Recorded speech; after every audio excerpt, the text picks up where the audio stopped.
Hi friends, welcome to బిన్వి mom recipes. ఈరోజు మన ఛానల్లో ఎంతో సింపుల్గా అప్పటికప్పుడే 2 నిమిషాల్లో అటుకులతో ప్రసాదం ఎలా చేయాలో చూద్దామండి. మీరు కూడా ఒకసారి ఇలాగా సింపుల్గా ట్రై చేసేయండి. ముందుగా ఒక బౌల్లోకి 1 కప్పు అటుకులు తీసుకొని బాగా వాష్ చేసుకోవాలి. ఈ విధంగా వాష్ చేసుకున్న తర్వాత అటుకుల్ని పక్కన పెట్టుకోవాలి. ఇప్పుడు స్టవ్ పైన ప్యాన్ పెట్టుకొని 1 స్పూన్ నెయ్యిని యాడ్ చేసుకోవాలి. అలాగే కొద్దిగా డ్రై ఫ్రూట్స్ వేసుకొని వేయించుకోవాలి. ఈ విధంగా డ్రై ఫ్రూట్స్ అన్నీ చక్కగా వేగిన తర్వాత వాటిని ఒక బౌల్లోకి తీసుకొని పక్కన పెట్టుకోవాలి. ఇప్పుడు అదే ప్యాన్లోకి 1/2 కప్పు బెల్లాన్ని యాడ్ చేసుకొని 1/2 కప్పు వాటర్ని కూడా యాడ్ చేసుకోవాలి.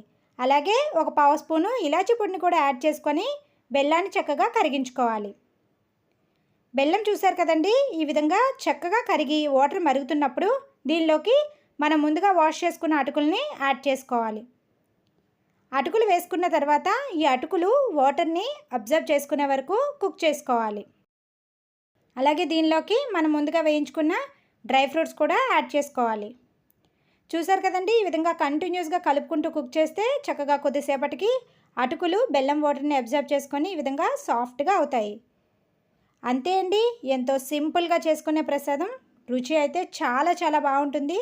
తప్పకుండా మీరు కూడా ఈ విధంగా ట్రై చేయండి. ఇలాంటి మరెన్నో సింపుల్ రెసిపీస్ కోసం subscribe our channel and hit the bell icon. Thank you for watching.